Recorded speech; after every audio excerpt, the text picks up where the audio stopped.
More bad news for the Atlanta Braves to begin the 2025 season as Jurickson Profar was suspended 80 games after violating MLB's PED policy. Where do the Braves go next? We'll discuss it all on today's episode of Locked On Braves, so let's get into it.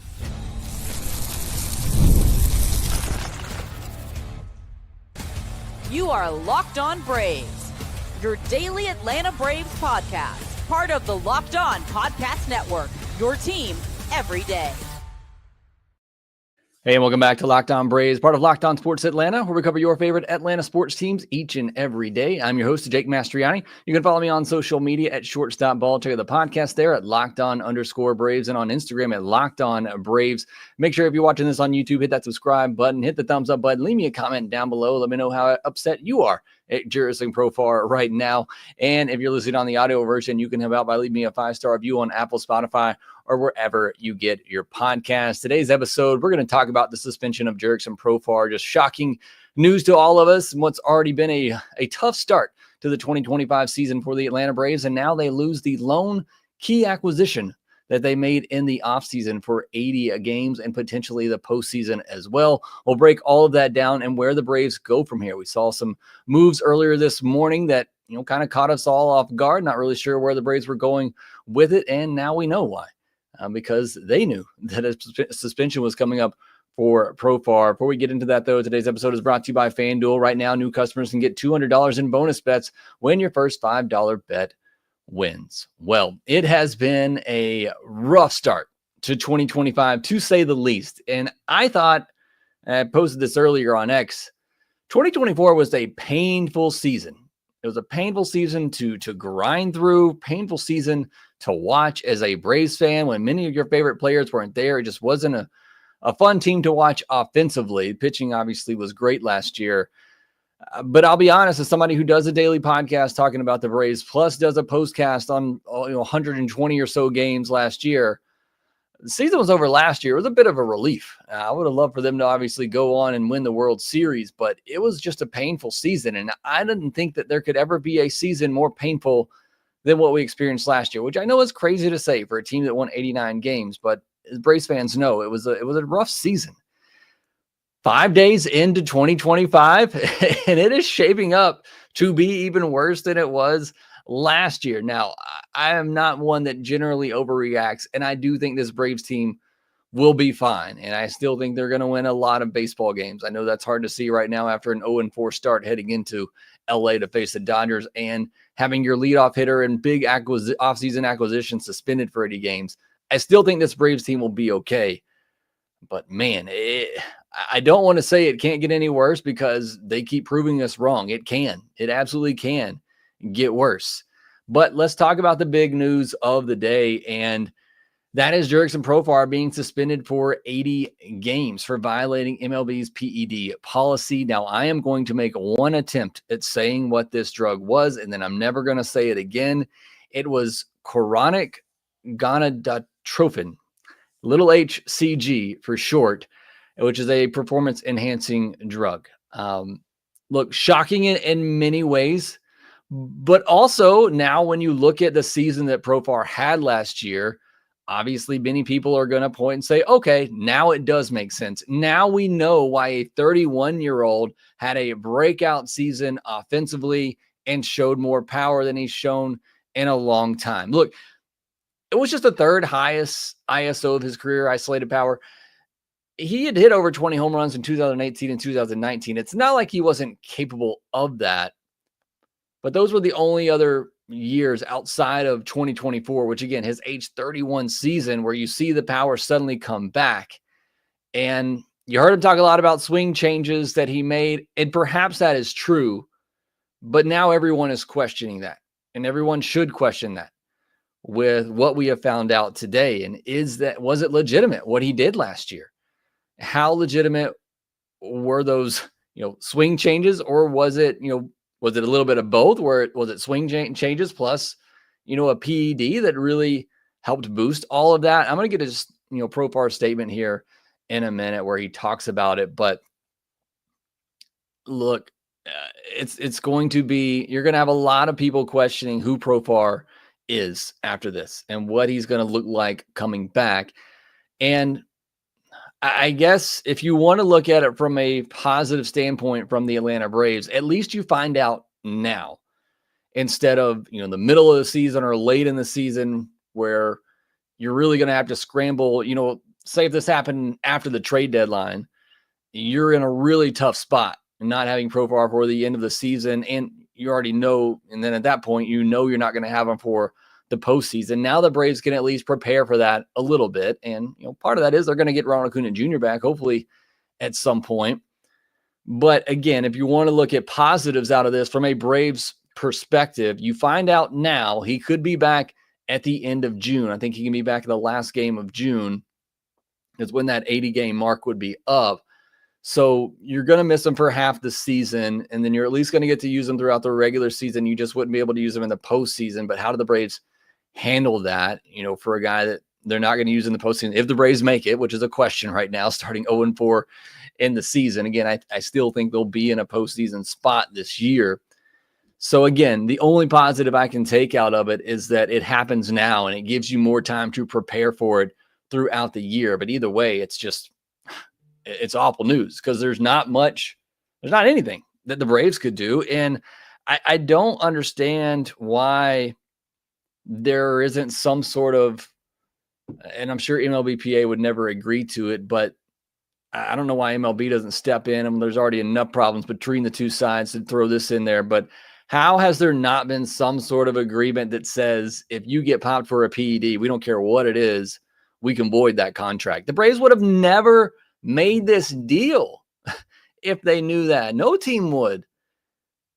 But it comes, months after the deal is signed that now you find out that the guy that had a career year at 31 years old that you just signed to a big deal is using performance-enhancing drugs, or was using performance-enhancing drugs, is using performance-enhancing. I'm assuming this test came from this year. In a statement that I'll read in a second, he said he got tested 8 times last year. It's just, again, MLBPA is probably not going to go for that, but there needs to be something in the language that says if a player's popped for PEDs, you can void or terminate their contract.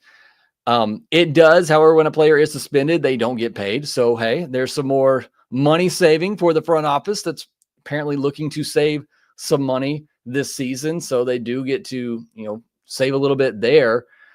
Let's read the statement from Profar now. I actually haven't read all of this myself. It was released by the MLB Players Association. I'm just going to read this verbatim, so bear with me.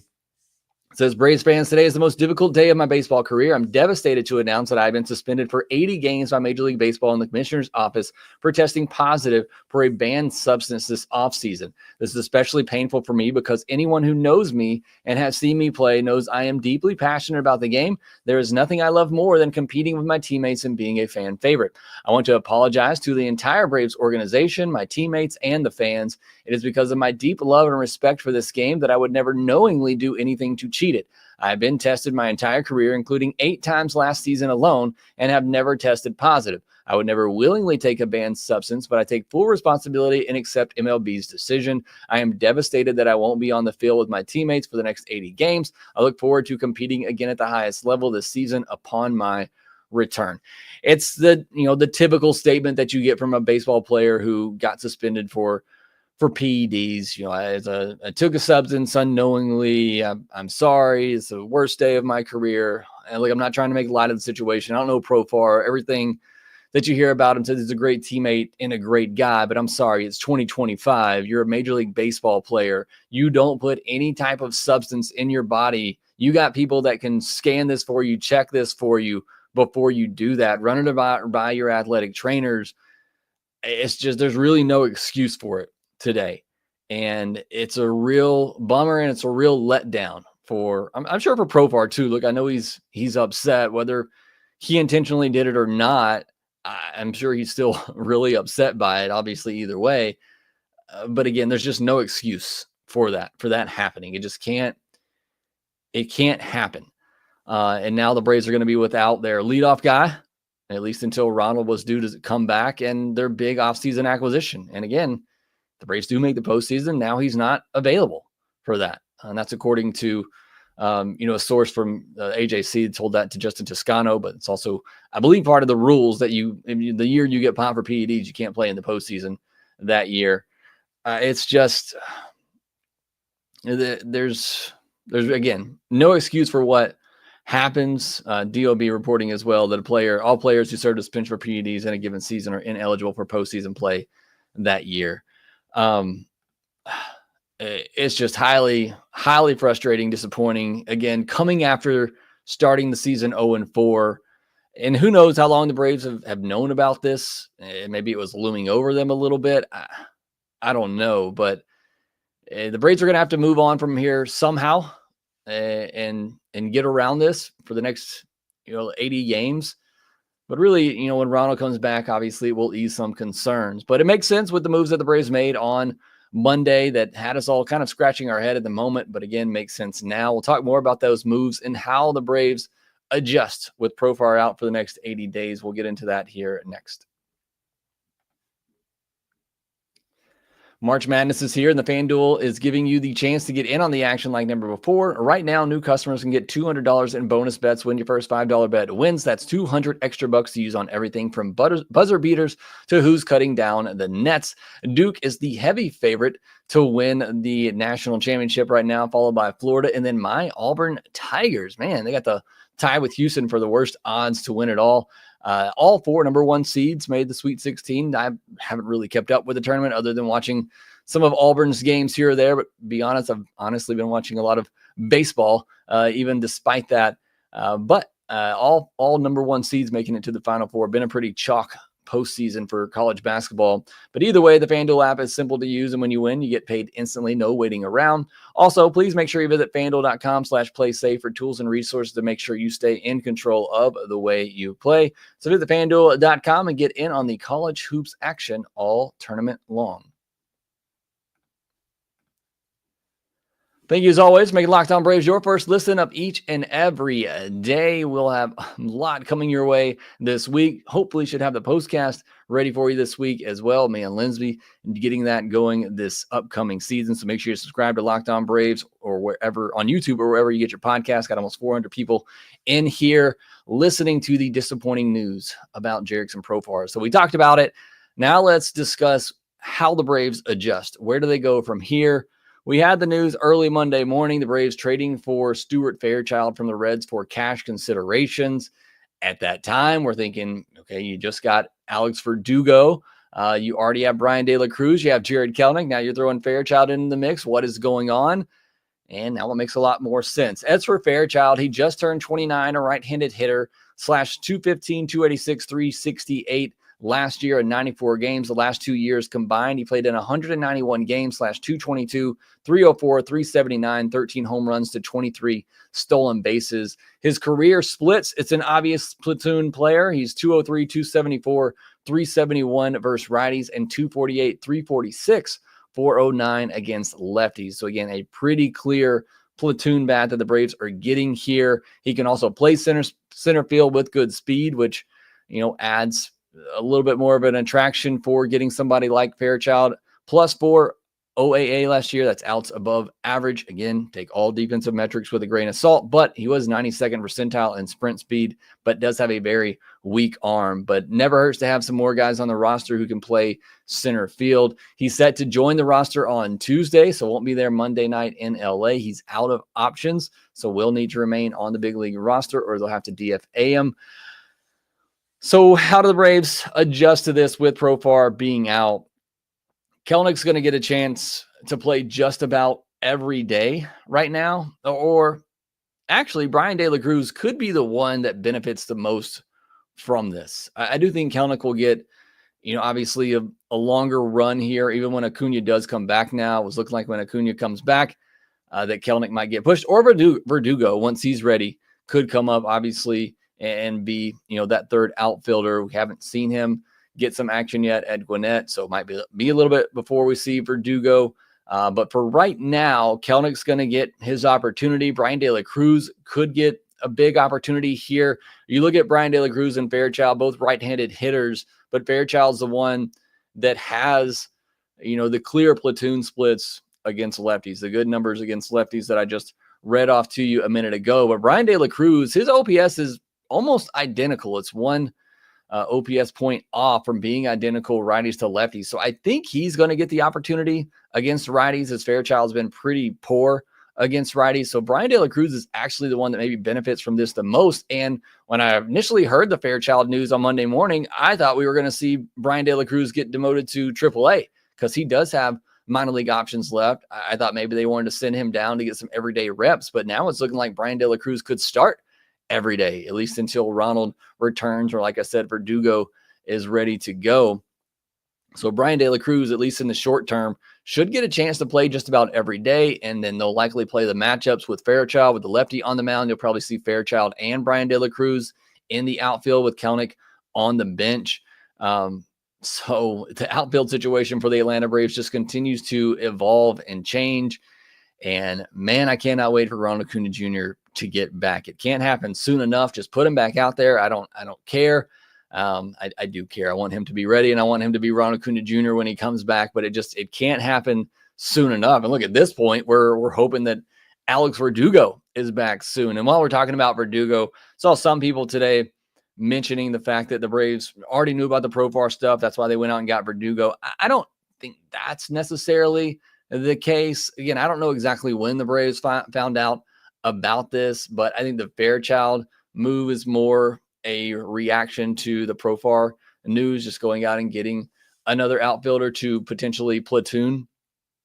So at some point you could see platoon situations in both corner outfield spots. I don't know if they can carry that many outfielders on the roster, but with Verdugo and Kelenic and then Fairchild and Brian De La Cruz, you could have platoons in both corners of the outfield.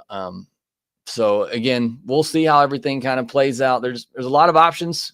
While the Braves front office didn't do enough in the offseason to help out the pitching staff and the starting rotation and the bullpen, they at least went out and got a lot of outfielders, and they're going to need them. They got them because they wanted to prep for injuries, but unforeseen suspensions, certainly another thing that just continues to, I don't even know the words to use at this moment for what the Braves have gone through last year with all the injuries, starting going forward this year, having your lone offseason free agent pot for PEDs. It's just been one hard break after the other for this Braves team. And again, this one there's no way they could have known about it. You can do as much homework as you want. And to Profar's note, he was tested 8 times last year and nothing was found. And this was something that was found out during the spring training, during the off season. So it's just, the hits just keep on coming. So as we're recording here, the Braves placed Ronaldo Lopez on the 50-day injured list, backdated to March 29th with right shoulder inflammation, and have recalled Bryce Elder. I'm breaking down on the podcast here. I don't know what else to do. This is it's not fun. Again, last year was just awful with all the injuries that we had and that offense that we had to witness. And here we are 5 days into the Major League Baseball season, and the Braves have had their big offseason acquisition get popped for PEDs, and their number 3 starter and Ronaldo Lopez go on the injured list. And shoulder inflammation, never good. I'd almost rather be elbows than shoulders. At least elbows, they have a fix for it. Shoulders, it can be very, very scary. See Kyle Wright. It just keeps getting worse for the Atlanta Braves. The news just continues to get worse. I see somebody, first comment I says, it's time to forcibly remove AA. What is AA supposed to do about this? He had no idea that Profar was using PEDs, had no idea that Lopez was going to get injured. I will say this, there was obviously a little bit of concern in spring training with Lopez. The velo was down, but as I said, after that first start, even though it wasn't a great one, I was actually encouraged because you saw the velo back up there. The slider still had a good movement on it. The Padres just weren't chasing it at all. So I was encouraged by what I saw from Ronaldo Lopez in his last start. But again, you had somebody who was going from relieving to transitioning as starter. He had some injuries last year. I thought it was mostly just to limit his innings, and maybe it was. But now, again, after one start in 2025, he has right shoulder inflammation. And the Braves are going to have to go with Bryce Elder, who got a lot of strikeouts in his first minor league start, but also got roughed up a good bit and has not been very good at all when called upon the last year plus for the Atlanta Braves. And now he's going to be a part of this rotation, at least until Strider returns, which at this point, I'd almost just take 70 pitches from Spencer Strider than Bryce Elder and just put Strider in the big league rotation, but they're going to allow him to get ramped back up and go through the process. But man, this is just like, I guess we just keep recording to see how much bad news the Braves can get in one day, because this is just absolutely brutal for the Atlanta Braves in all of the news that they've gotten in one day after going 0-4 to start the season. We're going to take another break, and then we'll come back and see what else the world has to hit us with today. We'll do the rest of it here next.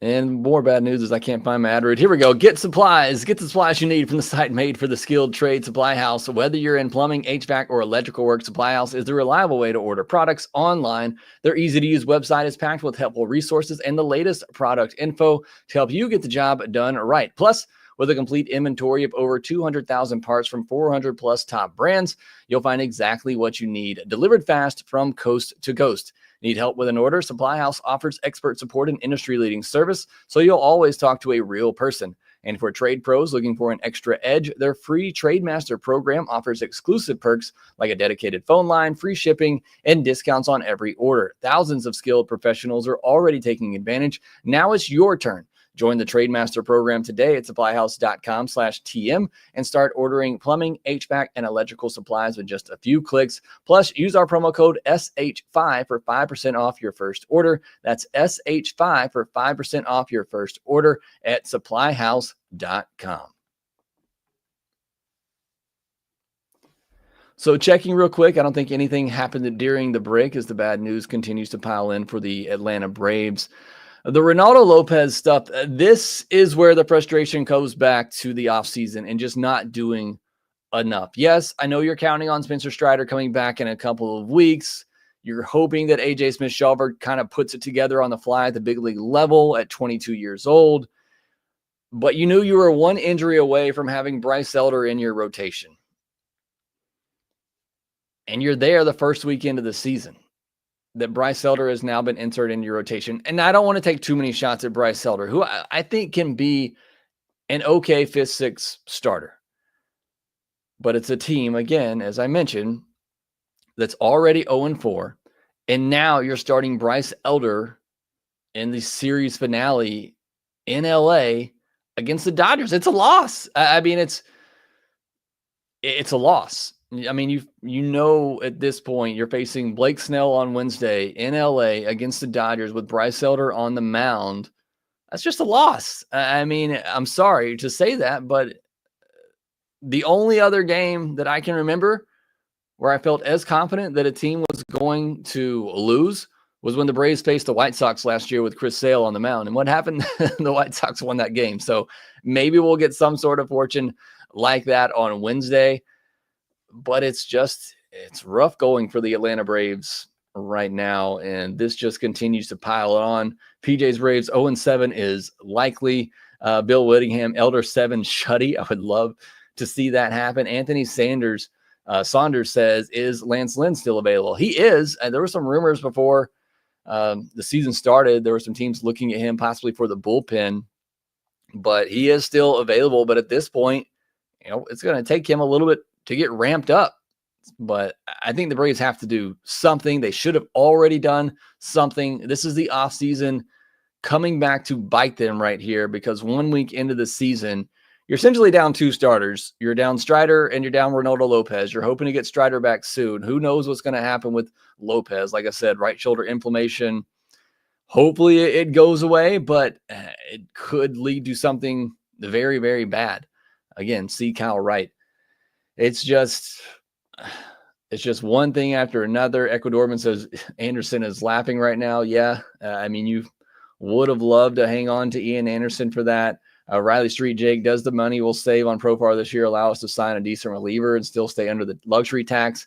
I mean, it does help a little bit because you're going to get some of that money back that you would have paid Profar this year to hopefully go out and do something, because you're going to have to. But we haven't even got to April yet. It's March 31st. Who's trading you anything right now? I mean, you could have looked to the Cardinals in the offseason and taken an Eric Fetty, a shot on him. Cardinals are undefeated to begin the year. And so who's going to make a move to give you a starter that's really anything better than Bryce Elder or a Davis Daniel? That's just not going to happen right now. And even you look at the free agent market, if they were to go sign a Lance Lynn, he's not ready for a month. And at that point, who even knows if Lance Lynn's even better than a Bryce Elder? It's just, you put yourself in this position when you didn't give Jose Quintana $5 million, when you didn't give Kyle Gibson $5 million. And I said these names for months on the offseason. I said these names almost every podcast, and I get it. I get it. Those are not great names. They're not great pitchers right now. But I would much rather have Jose Quintana starting for me in LA on Wednesday. I'd rather have a Kyle Gibson starting for me in LA on Wednesday than I would Bryce Elder right now.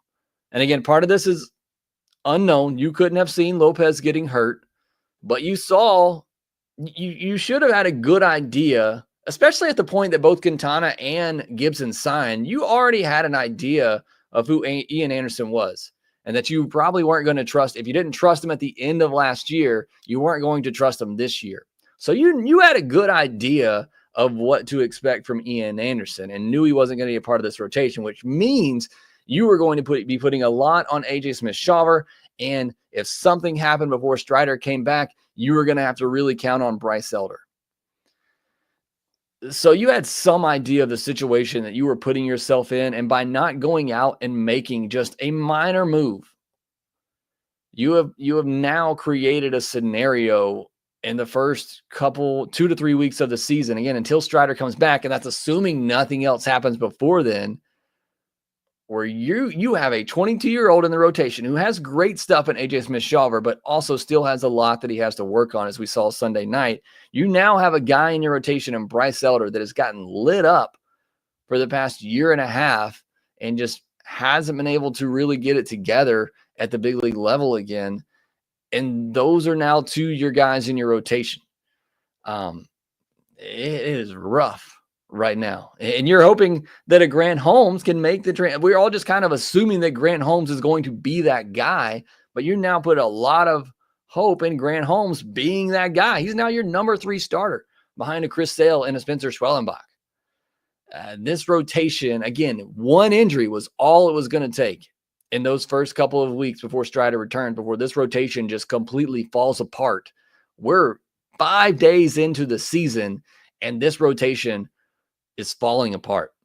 Now, to their credit, they held their own against the Padres. That was not the reason that they lost all 4 of those games. You can maybe put one on the bullpen, but the rest of them, especially Saturday and Sunday, were on the offense.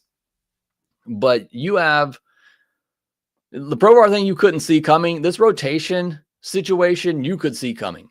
You could see coming. You knew the Braves were one injury away from having a rotation fall apart on you. And we're there.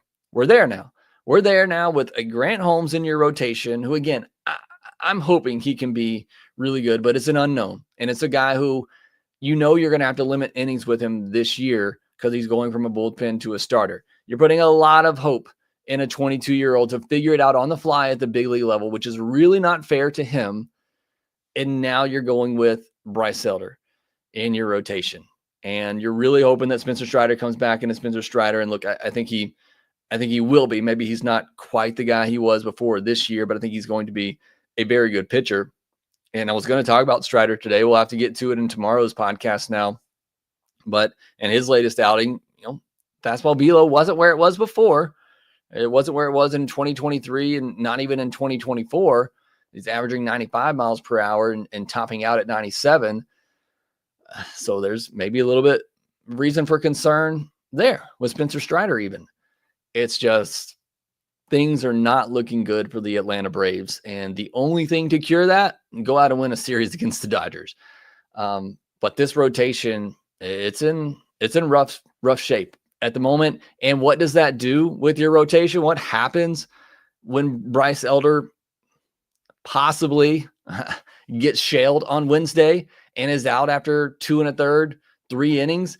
Now you're having to go to that bullpen, and you're having to use more of those guys who, look, they were okay outside of Hector Neris, which we didn't get to that news, but Hector Neris DFA'd, which how do you go from using a guy in a high leverage spot when you're winning in the 7th inning on opening day to 3 days later, you are DFAing him?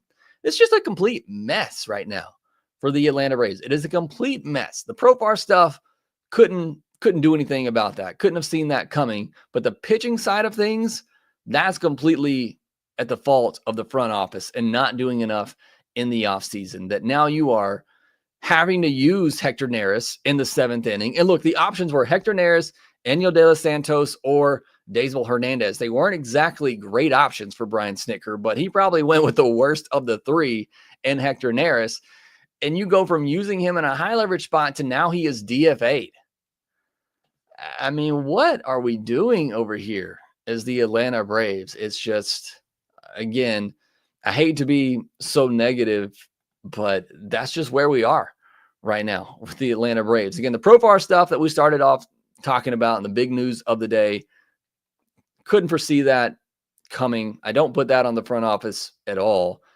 But then you get the news about Bryce Elder, and your rotation is suddenly really thin. You get the DFA of Hector Neris, which is just awful. First of all, I was okay with the Neris signing, but then you kind of rush him into the bullpen. You give him a spot without really seeing much of him in spring training. Why couldn't you make a deal with him like Kimbrough, where you start him out in AAA, let him get, geared up? I know relievers don't need as much time, but you bring him up and then you throw him into a high leverage spot on opening day. And I understand wanting to go with the veteran, but then you trust him in that spot, but then you DFA him 3 days later. It is an absolute mess right now that the Braves have made on the pitching side of things.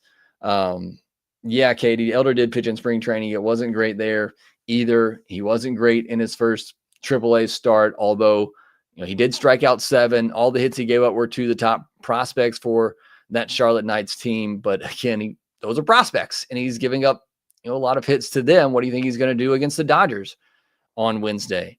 Rough podcast, rough news day for the Atlanta Braves. Again, can cure a lot if they go out and get a win on Monday night. Me and Lindsay will be back after the game to talk about it and break it all down. Again, let me just refresh one more time, make sure something hasn't happened to anybody else. But I think for now we're safe. That's the bad news for the day. Profar suspended 80 games. Ronaldo Lopez goes on the IL with shoulder inflammation, and Bryce Elder is in the rotation. Logan says Ohtani going to take Elder 470, and it's going to get posted by MLB's Twitter account about 20 times. But that will do for this episode. This very depressing episode of Locked On Braves. Thanks so much for joining me. Almost 600 people in here live. I appreciate you joining. Make sure you hit that subscribe button if you haven't already. Hit the thumbs up button. Leave me a comment down below. Make sure that you rate, review, and subscribe to the Locked On Braves podcast wherever you get your podcast. We will talk to you next time.